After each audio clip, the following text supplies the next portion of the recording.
So yeah, it's pretty much like the best thing I've ever seen in my life. The 790i Ultra from XFX. Now, NVIDIA, you know, the standard for a while has been the 680i. I got a confession to make. I skipped over the 680i, even though it was SLI. It broke all the records, right, Eric? You've got that board. And Eric's got that board. I went for an Intel board this time because I read the stability was a little higher with Intel in the 680i. Well, the 790i came out, and it's extremely just simple, streamlined. You get awesome raw speed, and the stability on this board is amazing. I was looking over at the H Enthusiast online. I always go there and check out some reviews. But the reviewer on there, he noted that he hooked it up with the quad core, and he let it run each core at 100% for 4 days straight. Just using, you know, the cooler on the CPU, no case cooling. It was just, you know, sitting out. Let it run for 4 days straight. No problem whatsoever. And then he was testing the RAM at the same time. Maxed out the RAM. The RAM speed on this is up to 2,000 megahertz, by the way. That's DDR3. He let it run some more tests. And basically, the gist of his review was he was kind of like me. He liked the 680i, but wanted a little more stability, so he went for the Intel board. And now with the 780i, he was, at the end of the review, he basically said, I don't think I've seen a better motherboard. Or a more stable motherboard. So here it is, the 790i, and this thing is sleek, powerful. It's it's the enthusiast choice, and that's all there is to it. You have 3 of the 16-speed PCI Express slots there. Each one of those, it's a PCI Express 2.0, giving you double the bandwidth. Now here it's a socket 775. It's ready for all the new quad cores. It'll work with the older Core 2 Duos as well. So if you want to upgrade the motherboard, you're going to be good to go with this setup. Also see we have the large heat pipe here going around there, and the heat sink here is nice and large, giving you room to overclock. And if you like, we do have an extra fan that we can clip on right there. I'm not gonna. There it goes. It goes right there.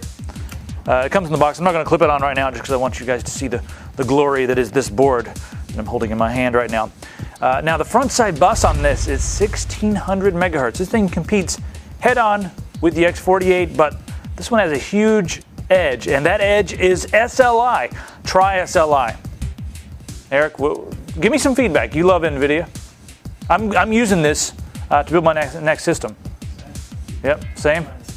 Everybody's got their eyes on these things. Like, get a deal on those things. Hey, we get deals. We work here. I'm gonna try to cut a deal. I'm gonna call everybody I know and be like, hey, can I get one of those, man? I'm gonna say, like, you know, I'm using an Intel board, and they're gonna be like, what? You're doing what? Well, we got to get you an NVIDIA part. So, you know, that'll help as well. Maybe I'll get half price, something like that. Maybe you will too. I'll fight for the village. All right. Up here we've got our RAM slots. We have 4 of those. We can use DDR3, and it maxes out at 2,000 megahertz. So I'm not sure if that's even what's printed on the back of the box there, but it'll get that high and beyond. It says 2,000 plus on the XFX website. Now, make note if you're going to be using RAM in all 4 slots. I believe the max is 1800 megahertz, but go online and check some of the forums. But I know that you can't use all 4 slots at that high speed. And also, when you go into the BIOS and adjust the voltage, here's something that's cool. You can adjust the voltage on each slot separately. So that's cool as well. The BIOS is you know, of course, it's an enthusiast BIOS, so you can do a lot of adjusting and tweaking there. Up here we have our SATA 2 ports. We got 4 of them right there. Of course, we got IDE and floppy. On the back here, we have 2 more of the SATA 2 ports right there. And then right here, we have a little, I guess it's a digital readout. So if we have an error code or something like that, we got that there. All right, moving on down to the PCI slots there. Just gloss over the USB. Of course, we have several front panel connectors and everything over there. Oh, one thing I want to mention right here. This is kind of hard to see, but right there, that's a power button and a reset button.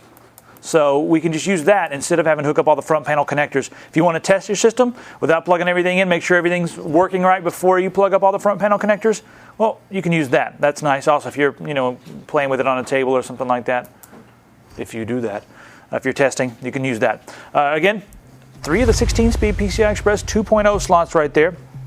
We got a couple PCI slots here, and you'll still be able to use one of these if you're running two cards. One goes here, and I believe the other one goes here. So we'll have an empty PCI slot right there. If you're running 3 graphics cards, if you're running the 8000 Ultras or the GTX, and maybe even some of the newer cards that are coming out, more than likely those are going to cover the slots beside them unless you're using like a single slot water cooling solution So you'll run out. You won't be able to use the PCI, but you can still use the one-speed PCI Express, of which we have 2 there. You'll be able to use this one here. So that's nice if you want to install a TV tuner or something like that, maybe a physics card down the road. Actually, NVIDIA, didn't they buy? Yeah, they bought a GSO. We'll see those in future NVIDIA products, I'm sure. That'd be awesome. And then there's another SATA port right here, just kind of hanging out over here. It's nice. Well, so we got another one there. All right, on to the back. Served up on a plate of speed. 2 of the gigabit Ethernet ports. We have 4 USB 2.0 ports there, 2 more right here, making 6 in total on the back. We have full 7.1 channel surround sound here, and we got all the inputs and outputs there for that. There's FireWire right there, and right there, I love this eSATA. I wish more of the 680i boards had that.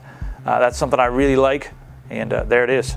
We also have 2 methods for getting audio to your surround sound systems or your speaker systems. We have SPDIF, that's optical output, and then that is coax. Both of these are digital outputs. And right here is PS2 for your mouse and keyboard. It's loaded, guys. It's absolutely loaded. Now let me tell you something else that's cool about this. This one also, this part is also, it's of ESA. I mean, that's enthusiast system architecture.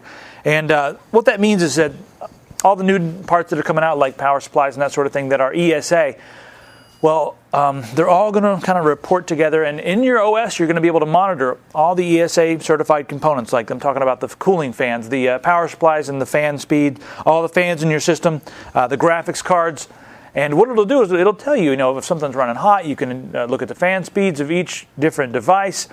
It gives you a lot of control, and also, if something goes wrong, instead of having to remove all the different parts and then try to guess and see which one is not working, well, you can just go take a look, and it'll show you what part of the chain is broken. So that's handy as well.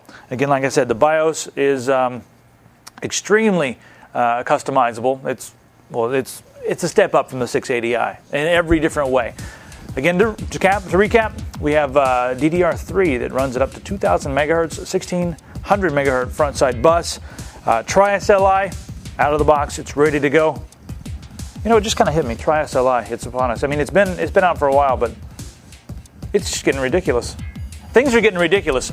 And again, you're looking at a motherboard that is far beyond when you think of NVIDIA, I mean, you think speed. And with a lot of their parts, with the upgraded BIOS and the 680i, the stability was there. It was very good. But with this one, you're getting stability like I've never seen before in an NVIDIA product. So if you're ready to move up to the next step, you're ready for the 780i Ultra. And this is the XFX model. I like the XFX model. Maybe it's just the logo. I don't know. I like the guys at XFX. They're good guys, good support, good company all around. So I'm probably going to go with an XFX XXX card as well, one of the overclock cards. So I think I might pick up the XFX. Which one are you going for? You better, because we're making an XFX video, or I'll punch you. Not allowed to threaten you guys. All right, click on Q&A if you got questions. I'll see you next time. For more information on the XFX nForce 790i Ultra motherboard, go to CompUSA.com and type P450-9116 into the search box. Or you can call us 24 hours a day, 7 days a week. 1-800-COMP-USA.